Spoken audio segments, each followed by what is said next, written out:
Hey guys, welcome to another YouTube video, and finally it's that time of year again to review one of my favorite, if not my favorite, motorsport series in the world.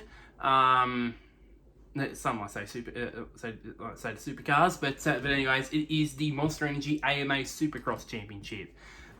Which currently right now I'm recording this. I'm currently in round 3 of San Diego, but in this video I'll be reviewing the first 2 rounds of the championship at Anaheim, at the traditional season opener at Anaheim I at Angel Stadium, and at a very very very soggy, quagmiry San Francisco at Oracle Park.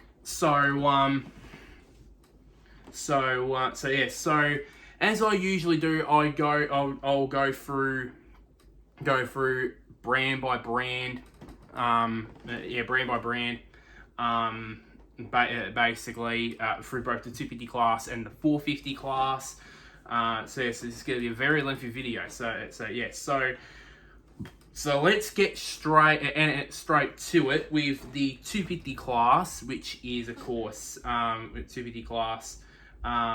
Through both the first 2 rounds. So first off we got the gas team, obviously. The Red Bull, the Troy Designs gas team, of course have two riders this year. Of course, Pierce Brown is going to be racing, I would presume, race East Coast rounds. If you guys are new to this, new to Supercross, new to AMA Supercross in the 250 class, know that it's separated in West Coast races and East Coast races, with a couple of rounds, or both coasts meet up for showdowns, and particularly in the last race of the season, in the Supercross season. Of course, rider Di Francesco is a new rider there, replaced Michael Moserman. Obviously, rider Di Francesco was once upon a time rumored to be the next big thing in turn when he was with the Pro Circuit Kawasaki team. He was axed from there, obviously, because of them getting Maximus Voland and the chef Levi Kitchen, which we'll talk about them later. So that left left Di Francesco getting the axe, and was picked up by the gas team as well, and he's done pretty well. He's done pretty well in the first 2 rounds. Obviously, he's already won a heat race, which was heat number 2 at San Francisco, in the quagmire that was at San Francisco. He's running pretty much okay. I mean, he ran 6th in his other heat race at Anaheim I, and it was a pretty close race in the heat race too. He was only like close to 17 seconds behind Max Voland, who ended up winning that heat race. And then obviously ran the top 10 for most of the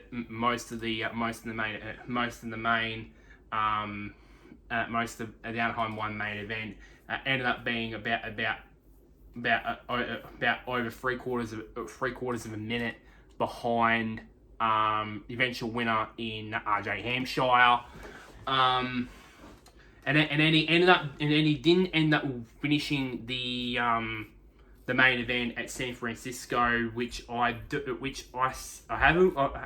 still don't know why. I think it may be some sort of bike issues, obviously, because a lot of bikes, both 250 and the 450s, end up having bike problems in the mud, obviously. So in the slosh. I think I presume bike problems, but I have to look that up. What happened to him. What happened to him in that main event. Quick shout out as well to Josh, to the other to the other privateer rider Josh Veriz, fancy say his name. He's had a couple of he was twice in qualifying, twice qualified 20th, and his best finish has been 7th 3 times. In both heat races and in the San Francisco main event. Obviously, unfortunately he finished 15th, 1 lap behind Hampshire, the winner, which was Hampshire. But he did pretty well, obviously, in those ones. So it was pretty much trouble free for the gas team. Well, trouble free, but RDF got retired, I presume, with bike problems. I think if anybody can comment down below what was the issue with Di Francesco's bike during the San Francisco main event, I'd love to know. I guess it was bike problems. I think, but I don't know about that really. But yeah. So yeah. Moving on to KTM, of course, the Red Bull KTM 250 team. Of course, Max Verstappen has left the team. Of course, Tom Vial is still there. It's still there. It's still there. That team. It's still there in his second season with the team. Joined by it's joined now by young 17-year-old Julian Beaumier at the team, and he made a massive impression at Anaheim I. He made a massive impression. He ran up front. He qualified up the pointy end, sharp end in qualifying. He was at the sharp end in his heat race, and he was running up mostly at the front for most of the first half of the main event. I think he led about 5 or 6 laps, the first 5 or 6 laps in the main event, and then he dropped down quite quickly. Ended up finishing 6th, about just over 20 seconds behind Hampshire at the end of the night. But it was a very good impression from Beaumier, and I watched. I remember Jason Thomas did an interview. Did an interview with him after the race as a part of the SMX Insider, as they review the each of the races from every round. That's what they do on the SMX YouTube channel. I would highly recommend you watching them, by the way, which they do not only for Supercross but also motocross, and also super motocross playoff races as well. But I watched yesterday. His Beaumier's interview with Jason Thomas, and I was surprised by the way, because normally you see youngsters, you could tell that they're youngsters, but Beaumier, for me, when the way he was conducting himself during this interview, for a 17-year-old, was great. It was great. It sounded like he'd been doing this. He'd been doing this sort of interview stuff for years, and he's only 17. And he sounded more mature when he was doing his interview too. You could tell basically you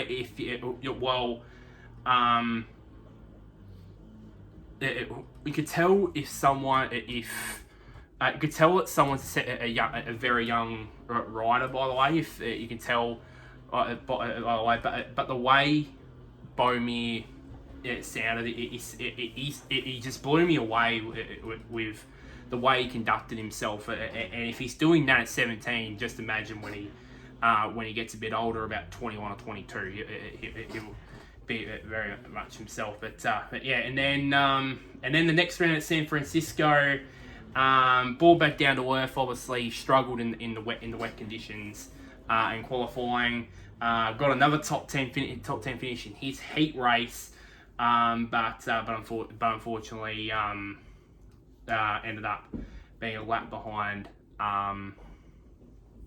being a lap behind the winner, which was Jordan Smith at the end of the day. At the end of the day, but very good signs from Julian Beaumier.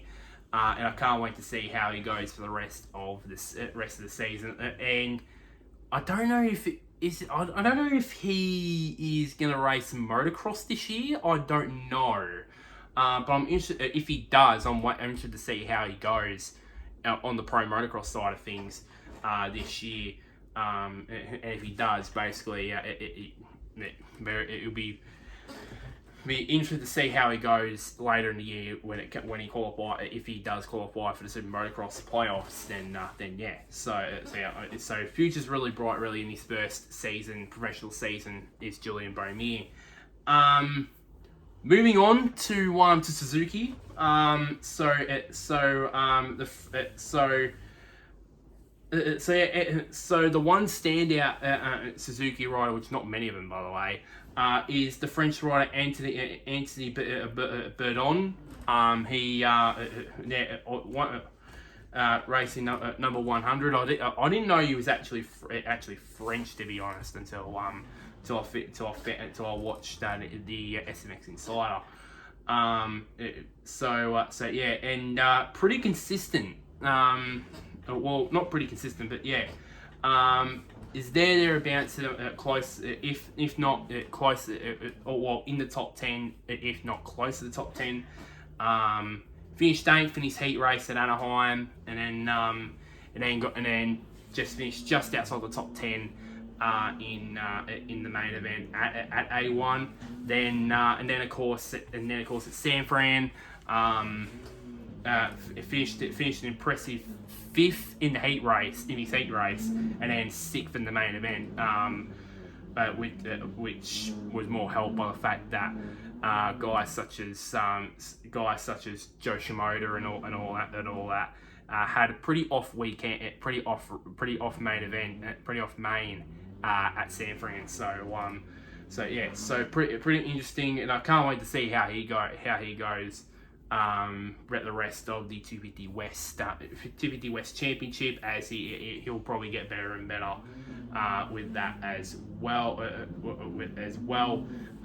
The only downside was that he caught up during the main event. He got caught up with, at the time, championship leader RJ Hampshire during the main event, which was one of Hampshire's 2 incidents in that main event. Of course, Bourdon didn't go down, but obviously Hampshire did. So yeah, that was the one thing that came out of it for Bourdon. But it was pretty obvious, really. So other than that, it was a pretty good first 2 rounds. Standard first 2 rounds really for Bourdon, and he'll probably get better as the 250 West Championship goes on. Speaking of Joe Shimoda, let's move on to the Hondas, because oh boy, they let's just say in the 250 class let's just say it's not been the best. It's not been as good a start as they hoped, to be honest, for Joe Shimoda. In his first season back at the factory Honda team, because he was previously at Honda with the long defunct Geico Honda team, before he moved to Pro Circuit Kawasaki when Geico Honda shut their doors. Now he's back at the Team Honda HRC team. Back at the new Team HRC Honda team. The first new era, if you like, for Team HRC Honda for the 250 class, now that has no Lawrence brothers, because both of them have moved up to the 450 class this year. And it has if you take out the heat win at San Francisco, which was not good, because obviously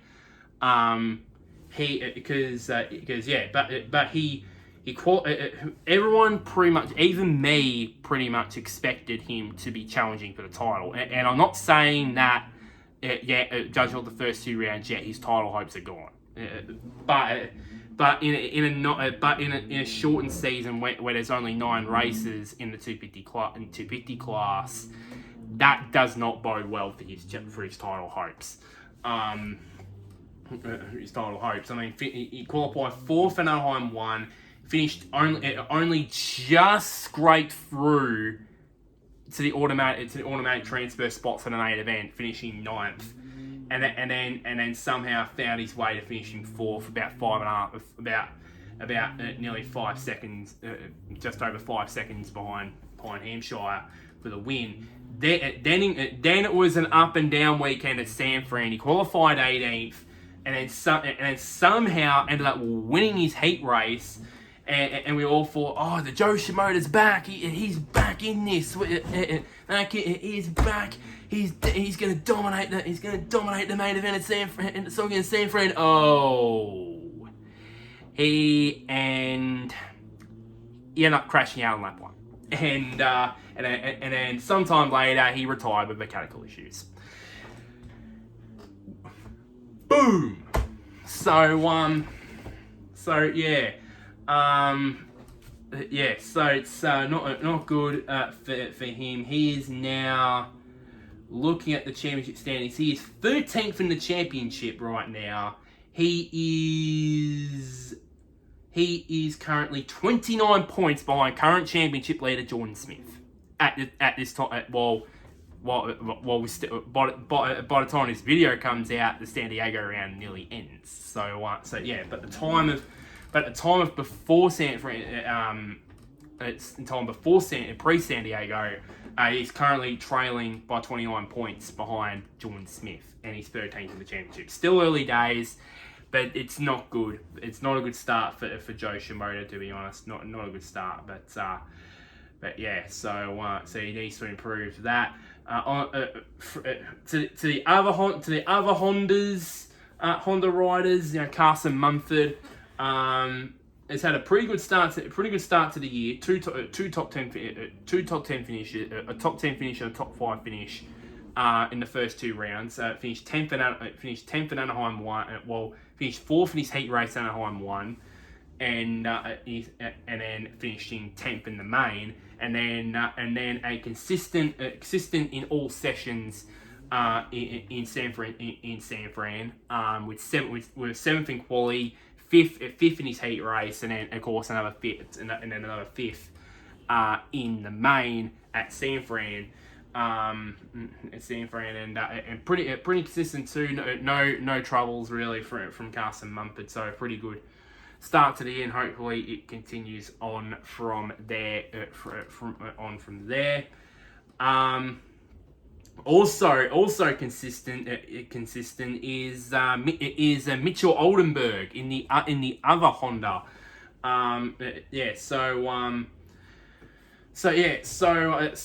Pretty consistent, obviously.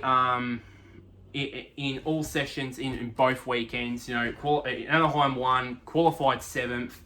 Finished 4th in his heat race, and of course as usual, the first main event of the year, you're all amped up, you're very so excited, and Mitchell and Oldenburg ended up drilling the start gate, and he ended up finishing in 8th, but he rebounded to finish in 8th. In 8th. Just imagine if he didn't drill that start gate, he probably would have finished inside the top 5. Probably in that main event. And then at San Fran, again, he was consistent, finishing qualified 6th, finished 4th in his heat race, and then obviously in the main event, he only finished in 10th position. So yeah, and a pretty consistent time of things. He currently stands right now. Currently, at the time of recording, he is currently 8th in the championship with two top 10 finishes and 2 races for Mitchell Oldenburg. But that 8th place finish at Anaheim I could have been a lot better, as I said, if it wasn't for him drilling the freaking start gate, to be honest. But yeah, so yeah. Moving on from Honda, moving on to Husqvarna and the winner of Anaheim I in the 250 class, which was RJ Hampshire. So yeah, and he was pretty inconsistent as well. I mean, ran at the sharp end pretty much all night, pretty much all day long. Of course, yeah, qualified second. Finished second. Finished second in the heat race behind Jordan Smith, just a 0.7 of a second behind for the heat race win. Then in the main event, no problems whatsoever. After he got round Julian Beaumier, he really didn't have much troubles after that. And he just pretty much cruised his way to the heat rate to the Anaheim I win, which is in back-to-back years, the first time in back-to-back years in the 250 class that a rider has won for the first time at Anaheim I. Because remember, last year Jet Lawrence won for the first time at Anaheim I. This year it's RJ Hampshire, and he pretty much carried the red plate into San Fran.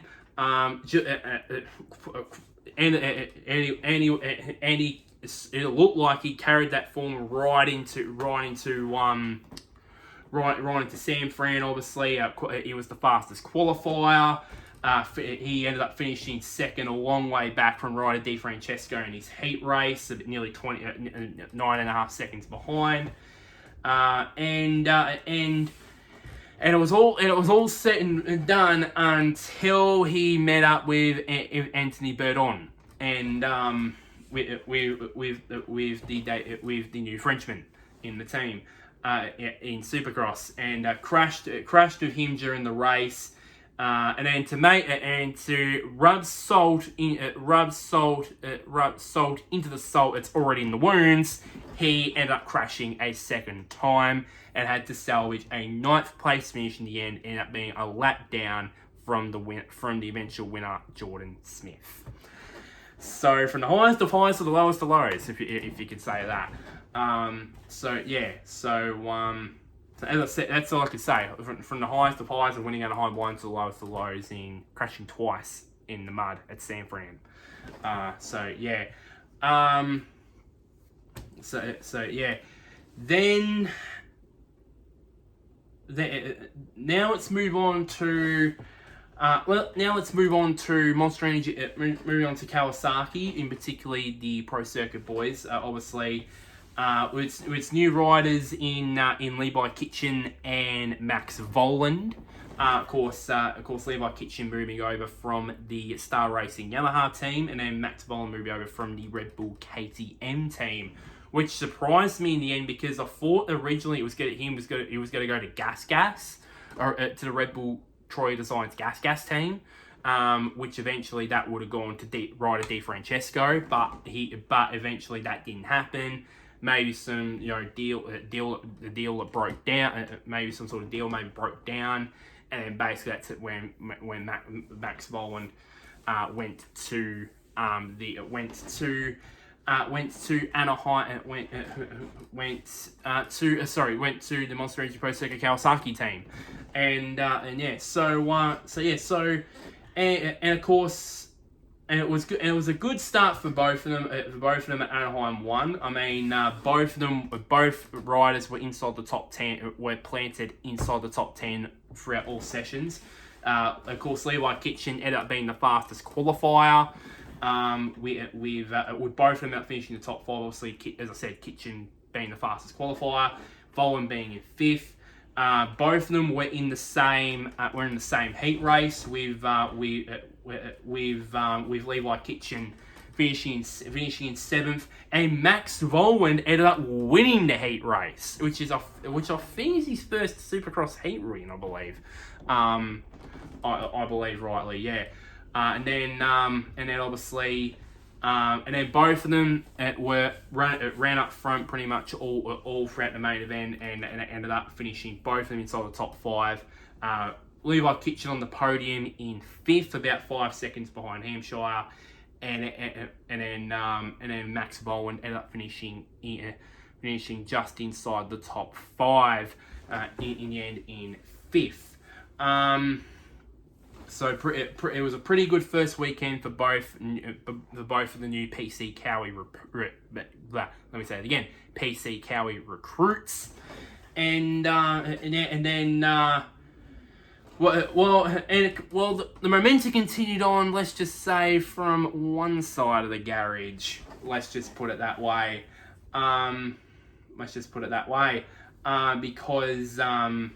Because Max Vol, because obviously for Levi Kitchen, he qualified 9th in qualifying. He ended up finishing 3rd in his heat race, and then only just got pimped by Jordan Smith to the win. Only finishing 2nd, about 9/10 of a second behind him, and obviously, yeah. What about Max Voland? He qualified outside the top 10 and 11th, ended up finishing 4th in his heat race. And then the main event, he was stopped due to bike problems. When I think he was up in about 2nd or 3rd, I believe. That was when he had his bike problems, and unfortunately had to retire with those issues at the end of it. So it was a bit of up and down, and it was also announced during the week that unfortunately, because of a training accident, that Max Voland would be missing this week, missing today at San Diego, because of a finger injury. I think he's only planning to miss one race, and then he'll come back next week, I believe. Come back next week at Anaheim I. So pretty much, yeah. Big shout out, obviously, to the other Kawasaki rider in Hunter Yoda. Pretty much, all because of the San Fran one. I mean, he qualified 39th. That's right, he qualified 39th. He only just snuck in to the main event automatically by the skin of his teeth, and he ended up finishing inside the top 10 in the main event. That is just ridiculous progress from 39th in qualifying. I know because of times and that sort of stuff. 39th in qualifying to at the end of the night finishing inside the top 10 in 8th. That is a great showing. We're not talk about what happened at Anaheim with him, 13th, finishing 13th in the main. Let's not get into that. But it's very good from him. Shout out to him, especially that as well. Finally, we move on to Yamaha. Finally, obviously, of course you got current championship leader Jordan Smith, is the only one out of I think Levi Kitchen's the only other one that has been on the podium twice in the first 2 rounds. He's been very inconsistent in the races. By the looks of things, he's not a very good qualifier. By the looks of things, obviously he's qualified 8th in Anaheim I and 10th at San Fran. But in his heat races and the main events, he's finished pretty much 1st and 2nd in all 4 of them. Won his heat race at Anaheim I, and then finishing 2nd behind RJ Hampshire in Anaheim II. And then it was pretty much swapped around at San Fran. He finished 2nd behind Joe Shimoda, almost 19 seconds behind him in his heat race at San Fran, and then he only just pimped Levi Kitchen for the win in that, and as I said previously, because of RJ Hampshire's terrible race at San Fran, he ended up grabbing the red plate, which meant he took over the points lead. So yeah, and it was funny too. In celebration, he ended up jumping. He ended up diving into the mud, which is freaking hilarious. It was freaking funny. Yeah, pretty good start to the season for him. His other teammate Nate Thrasher, I haven't mentioned him, and there's a reason for it. He's had a dreadful start. He's had a dreadful start to the season. He's currently 24th in the championship with finishing 21st in Anaheim I, and then finishing in 18th, a slightly better position of 18th in Anaheim II. He's been pretty unlucky there, but we haven't seen the best of him yet. The best is still yet to come for Nate Thrasher. The other riders, obviously, good shout to Garrett Marchbanks. Just quietly, 4th in the championship because of his podium finish at San Fran. But he's been pretty consistent. He was pretty much the most consistent rider in all sessions in the 250 class at San Fran. Finished qualified 4th, finished 3rd in his heat race, finished 3rd in the main event. A long way behind both Smith and Kitchen. So, but still, up on the podium in any case. And then obviously at Anaheim I, he qualified 9th, finished 3rd in his heat race there, and then finished 7th. Finished at 7th that one. Just quietly, only 22 seconds, just over 22 and a half seconds behind Hampshire for the win in 7th. So it was a pretty close race at Anaheim I, by the sounds of it. But yeah, and then obviously the other Club MX Yamaha rider, Phil Nicoletti. He was on his way to a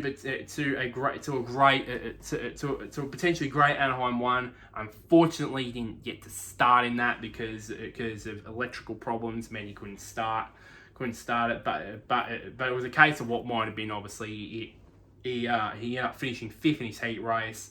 Who knows what could have happened to him there? And then when it came at San Francisco, he qualified 19th, obviously. Finished 7th in his heat race, over a minute and 10 seconds behind Di Francesco in 7th, as I said. And then he was on the verge. He was on the verge of a dream podium in the wet at San Fran. And then suddenly his teammate Garrett Marchbanks just goes, I'm going to take it from you, mate.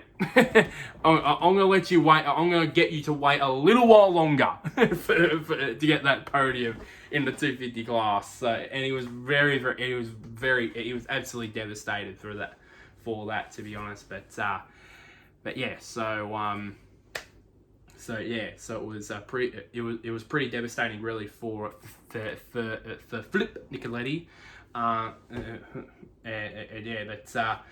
Hopefully he gets that podium very soon, but it proves that he is quick when on mudders. Let's put it that way. Which I did check out San Francisco, and it is basically a mudder too. So you never know. You might get that podium that he didn't get at San Fran. So moving on to the point standings for the 250 West Championship.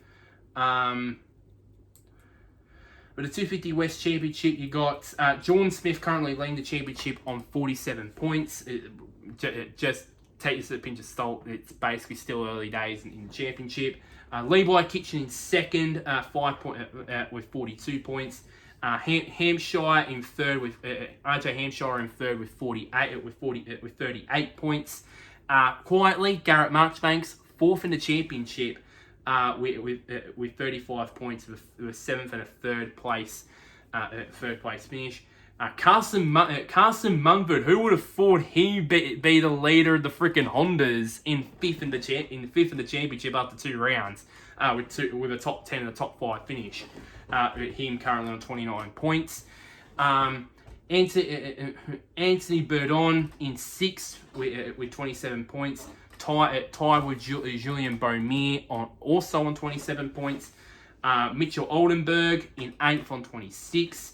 Hunter Yoder in 9th on 23, and Josh Veriz rounding out the top 10 on 22 points. Most notable ones, Maximus Boland only in 11th in the championship after which is probably going to be a bit lower after since he's going to miss San Diego. Joe Shimoda in 13th, which is not good for him. Ryder Di Francesco, despite having a heat race win, he is in 15th for the championship on only the solitary 14 points.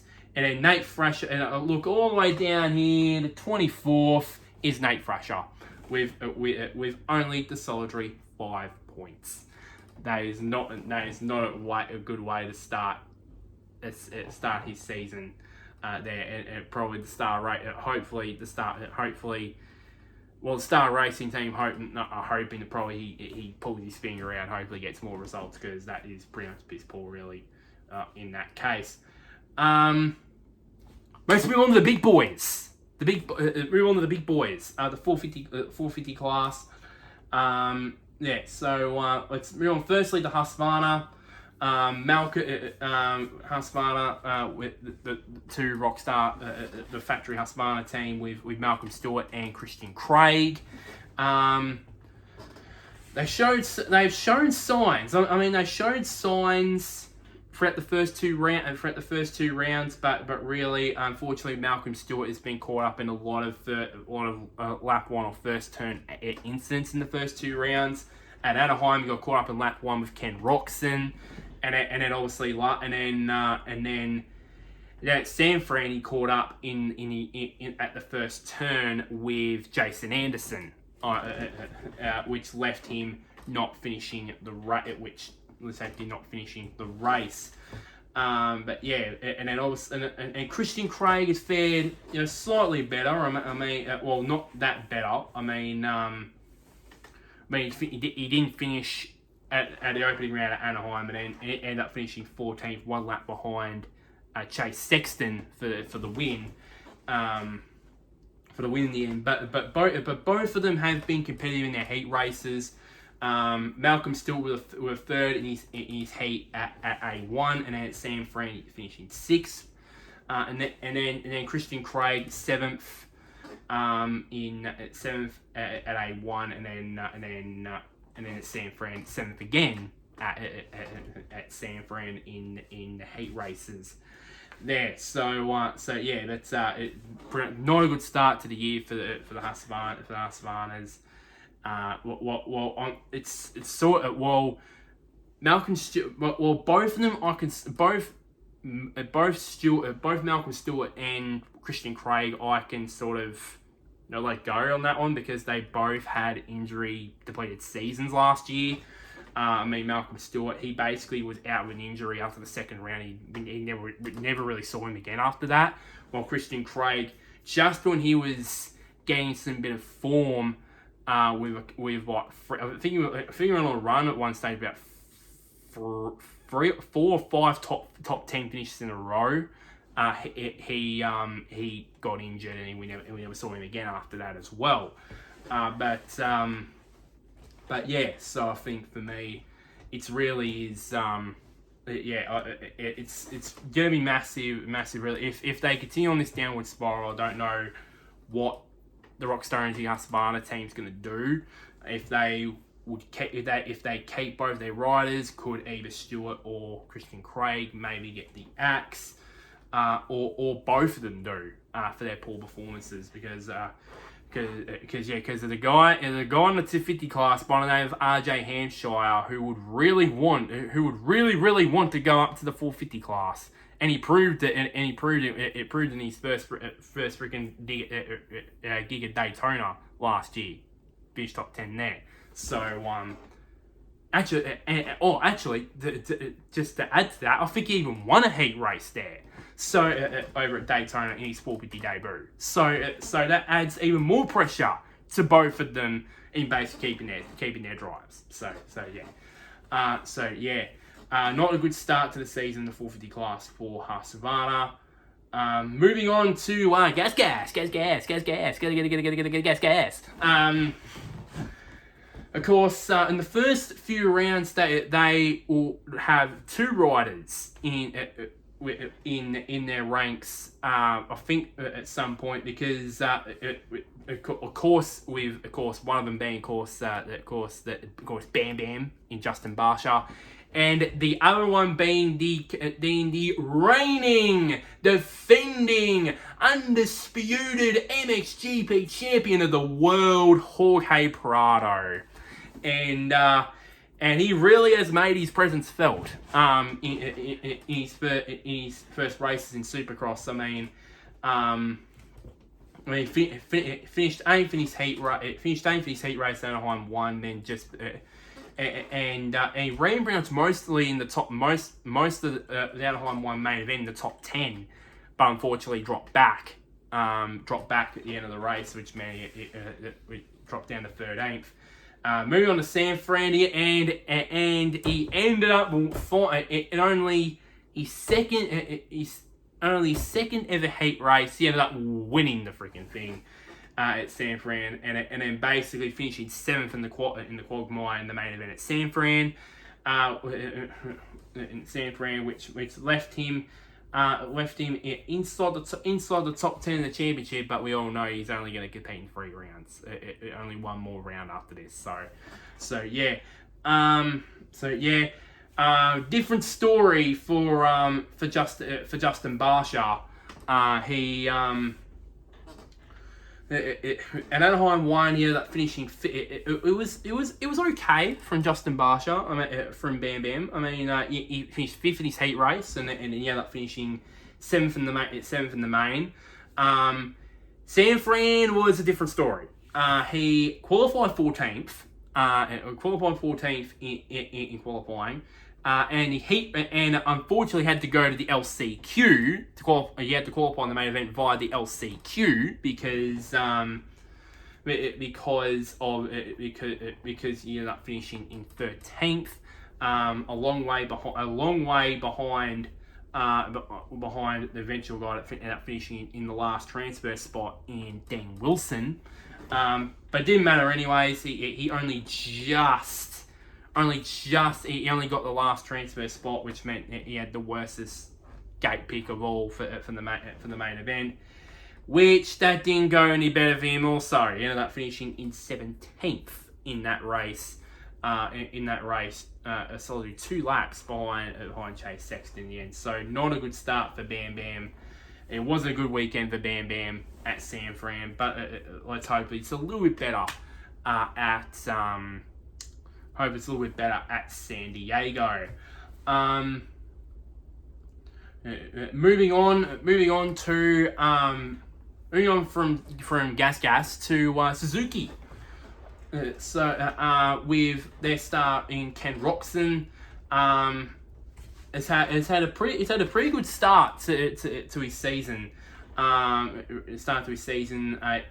He's been running up in the top 10 pretty much all sessions in the first 2 races of the season so far, and he's been pretty unlucky. In the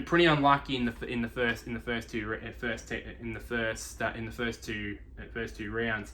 Of course, qualifying 4th in Anaheim I, he ended up winning his heat race as well at A1, and then boom, got caught up in a lap 1 incident with Malcolm Stewart and a whole lot of others, and he ended up rebounding to finish in 10th,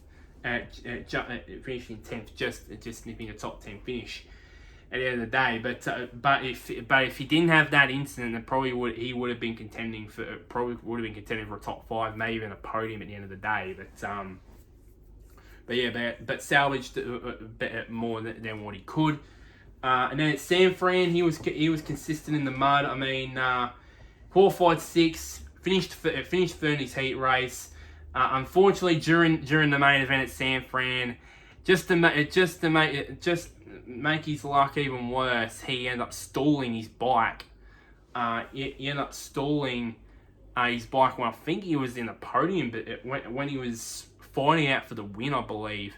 And then obviously he had to drop back behind. He dropped back behind Eli Tomac, but he through his way to third place with his first podium of the season, which is pretty good for good old Kickstart Kenny. So yeah, pretty good from him. Shout out also to his teammate in Shane McElrath. Of course, now he didn't have the best main event at Anaheim I, and the best qualifying in the first two rounds, and also heat race as well. But in the main event at San Fran, he capitalized on a lot of other mistakes from the big names, because he ended up finishing in fourth in the heat, finishing fourth in the main at San Fran, which is fantastic from him, and which some people might be surprised, but it's not really, because he's a former 250 title contender himself once upon a time, so he can produce these sort of shock results, and yeah, so and that's massive for Suzuki to have someone other a second rider other than Ken Roczen producing results, and that'll be massive for them. It'll be massive for them in terms of their position in the manufacturers championship as well. Moving on to Kawasaki, most accurate and most strange Kawasaki team with Jason Anderson and Adam Cianciarulo. Pretty up and down sort of start of the season for Jason Anderson. I mean, he ended up in the pointy end. He was up at the pointy end pretty much all throughout both of the night shows. Obviously qualified 7th at A1, and then finishing second twice in first off in his heat race, then again in the main event at Anaheim I. And then it looked like his form from A1 was going to carry over. Finished fourth in his heat race, and then boom, he ended up caught up in the first turn accident with Malcolm Stewart, and really never recovered from there. He ended up finishing in P12 at the end of the day, a lap down from the winner in Chase Sexton. And then it was an okay first two rounds for AC. Finishing 12th in the main event, and he was slightly better at San Fran, 8th in quali, 6th in the heat race, and then 8th. Just a pretty consistent weekend. I mean, top 10 finishes all around for AC. So it's been an okay start to the season for Cianciarulo. In that case, and hopefully he continues to improve as the season really does go on. Yamaha. So obviously with a new rider in their ranks, that used to be a rider there, now he's still there in the form of Cooper Webb. So first off, Eli Tomac in his first race back, as we all know. From that was a potential career-ending Achilles injury. Some people might think, Eli Tomac, this is a bad start to the season. That's a bad start to the season of P9 and Anaheim 1. Just quieten down, guys. Remember back in 2022, he finished 8th at Anaheim 1. End of the year, he ended up winning. At the end of the year, he ended up winning both Supercross and Motocross titles. So 1, he's done this before, and 2, he's coming off an Achilles injury. So yeah, and then obviously and pretty much a shock, really, to be honest, because he probably would have his mind would have been playing up about the conditions, about maybe. Because it's the first real tough conditions that he's going to face since doing his Achilles. And he handled it pretty well. Finished second behind Sexton, 7.5 seconds, just under 7.5 seconds behind. And then obviously finishing P4, but he's still not where he wants to be, pretty much, Eli. So So yeah, so I think for me, in that case, I believe it's that is really good there. Cooper Webb, pretty good. Is pretty good. I mean, P8 for me it's a sort of a first two rounds for me where results. The championship standings don't count to how good he actually is on that Yamaha. I thought it would basically hold him back and maybe think, or maybe leaving KTM was not a good decision. But really it isn't. I mean, he qualified third. He's qualified in the top five in both qualies at both A1 at San Fran. Won his heat race at Anaheim I, which shocked and finished second in his other heat race at San Fran. And he could have been, and he was a podium contender in the main event at A1, but unfortunately lost out in his battle with Jason Anderson, and then soon afterwards went over the bars late in the race, which caused him to finish in sixth at the end of the day, and then he just didn't cope with didn't cope with the conditions at all in the main event, and ended up finishing outside the top 10 at San Fran. So a pretty good start to the year. He looked fast on that Yamaha, which was surprising to me. But it seemed like back on Blue Crew, he just feels at ease. I think that win on the Yamaha is coming for Cooper Webb, to be honest. Unfortunately, same couldn't be said for the third rider in that team, Justin Cooper. Pretty consistent. It was a pretty consistent opening round. I mean, top 5 in quali, finishing seventh in the heat race, and then finishing inside the top 10 again in the main. Which I think was about. I think the first six races he's raced on the 450. I think he's finishing the top 10. But that didn't last. But that streak didn't last long because he ended up qualifying 21st in his heat race. Unfortunately, he had to go through the LCQ because he only finished 14th in the heat race, and unfortunately didn't quite make the main. Finishing 7th, a long way behind Justin Barsha at the end of it all. But yeah, so it was not a good. So it was a very good start for Justin Cooper at A1. It was a nightmare San Fran, and hopefully he rebounds at San Diego. Moving on to Honda, and more accurate. This is the Lawrence brothers section. Because this is where I'm going to talk about obviously the great man himself, Jetson Lawrence, winning in his very first main event. And I think Lee Diffie kind of summed it up by saying, no rider, not even James Stewart, not even Ricky Carmichael, not even Jeremy McGrath won in his first Premier Class race. He said, no rider in the 50-year history has ever won a debut. Jet Lawrence has now. Very good, very good from our very own resident Australian Supercross commentator Lee Diffie, obviously. And the only mistake he only made throughout the entirety of A1 was that crash in the heat race, which cost him a heat race win. That was the only thing. That was pretty much his only mistake, really. And basically, you just pretty much and he felt comfortable right throughout the whole main. I think he grabbed the whole shot, I believe, in the main event, and then just never looked back from there. Well, actually, no. It ran up front. I think he just missed out on the whole shot. He was second at the first main, then passed Jason Anderson. Really, and he never looked back from there. To be honest, there. And then San Fran was a totally different story. For me,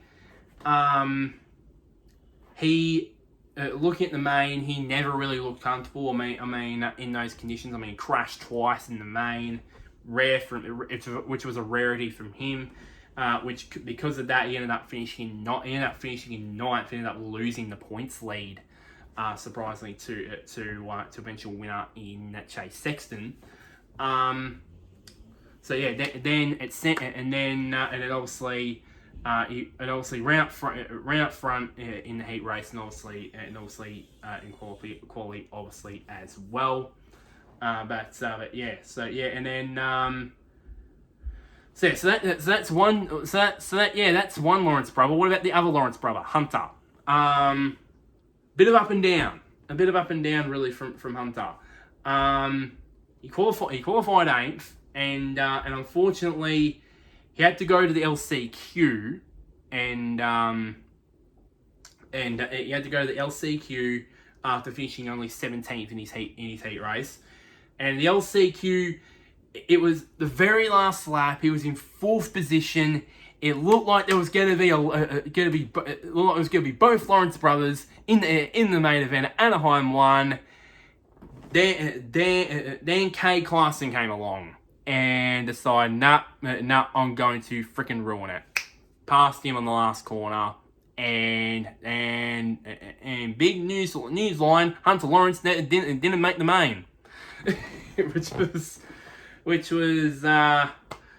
yeah, and yeah. Obviously, I forgot to mention. Obviously, yeah, he crashed in the first corner in his heat race. That's why he only finished in 17th. I forgot to mention that earlier. But yeah, and then let's just say he went a lot better at San Fran.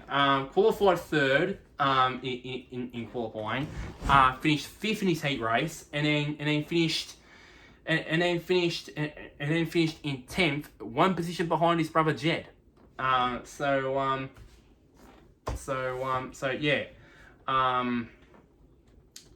And then surprisingly, also shout out also to Dylan Ferrandis on that Phoenix Phoenix Honda, Phoenix Racing Honda. He finished 4th in his heat race at Anaheim, finished 5th at the main event. Then at San Fran, he won his heat race and then finished 6th in the main event. And he is quietly 5th in the championship. And yeah, so it's a pretty good start there. So obviously with Jet winning the main at Anaheim 1, and then Hunter lows for him missing there on the main, and then obviously Dylan Ferrandis just basically pick up the pieces really. Pick up the pieces of Hunter at A1, and then of both Lawrence brothers at San Fran. So yeah. Finally, one more manufacturer left to talk about, and that is KTM.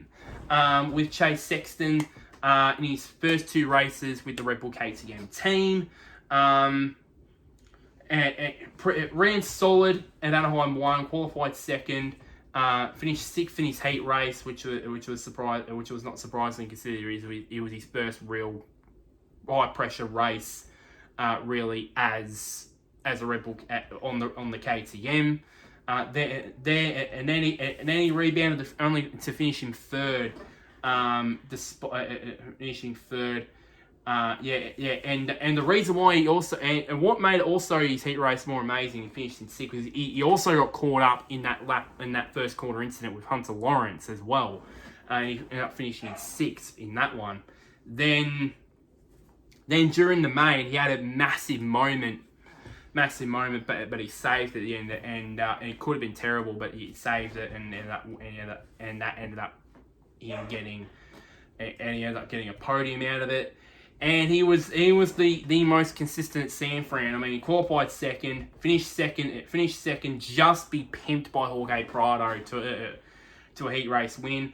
Then he had with this dynamite start for the main event, and he never looked back from there. He ended up basically winning it in the first 50 meters in the race, and that was it. That was it. The others didn't see him again after that, and after the checkered flag, pretty much until after the checkered flag, he ended up winning the race. And because of Jet Lawrence finishing in 9th, he ended up taking the points lead. So So yeah, and ended up taking the red plate back because he wore the red plate because he was the reigning champion at A1. He lost it at A1 because of Jet winning, and then he gained it back from winning at San Fran. So yeah, and then also pretty good 2 rounds also for his new teammate in Aaron Plessinger, who obviously went for surprisingly qualified 12th at A1, just be pimped to a heat race win by Ken Roxon in his heat race, finishing 4th. And then finished 4th in the main event at A1, and then at San Fran he was the fastest qualifier. I think I must guess that probably, if you can say, the two most consistent riders throughout the whole muddy mess that was at San Fran were the 2 KTM riders in Sexton and Plessinger, because obviously he was the fastest, because AP was the fastest qualifier.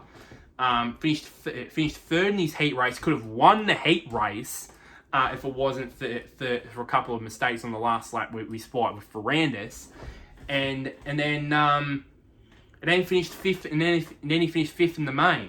And Lee Diffie also pointed it out that it's the first time in AP's 450 Supercross career that he started a season with 2 top 5 finishes. So pretty good going for him, and he's been very close to the pass, very close to getting that maiden 450 Supercross win. He was I remember, I think one race last year he was very close to it, unfortunately, with a crash at the end of it. I can't remember which one it was. It was a race later in the season. But yeah, so hopefully that consistency from Plessinger continues on into San Diego and in the other rounds there. So finally, before I end this video, let's go into the point standings. Obviously, the reigning champ Chase Sexton on top of the championship with 45 points. With 45 points, 7 points behind him is Jet Lawrence after his 9th place finish at San Fran. Third is Eli. Tied for third is Eli Tomac and Aaron Plessinger, both on 35 points. Dylan Ferrandis quietly 5th in the championship on 33 points. Jason Anderson and Ken Roxon tied for 6th in the championship with 32 points. Cooper Webb in 8th in the championship on just 27 points. As I said, that amount of points is not beneficial into how fast he's been on that Yamaha so far this year. Jorge Prado in 9th, but in terms of an asterisk next to his name, that he's only racing 3 rounds. He's currently 9th with 24 points, tied with Anthony Cerullo, rounding out the top 10, also on 24 points. The most notable ones here, outside the top 10, you got McElrath in 11th after his brilliant 4th place finish at San Fran. Justin Barsha in 12th. Justin Cooper in 14th. Hunter Lawrence in 15th. The new Australian Supercross champion, Dean Wilson in 16th. Then 17th and 18th are the 2 Husqvarna riders in Malcolm Stewart and Christian Craig. One of the more improved riders from last season in Justin Hill, only 19th with 8 points, obviously missing out on the main at San Fran, obviously. So yeah, and that's pretty much it really. Throughout that, so yeah, and that is pretty much the end of this video. It is it's just over an hour long, so pretty long one, but I'm going to go back to the usual, review one round thing. I'm going to do that really, and Yeah, because obviously because I couldn't review one round each for the first 2 rounds because I was away. So yeah, so like this video. Share this to anybody who's a Supercross fan or a Chase Sexton fan or you're a Jet Lawrence fan like me. Share this around. Comment down below who is your tip to win the Supercross championship in both 450 and 250 West. I'd like to hear your thoughts. Do you think it'll be Chase Sexton, Jet Lawrence, Eli Tomac, or in the 250 West? Do you think it'll be Shimoda, Kitchen, Smith, anybody? I'd like to hear your thoughts. And lastly, somewhere down there, click on the big red button which is labeled subscribe. But until next time, guys, I'll see you guys all later.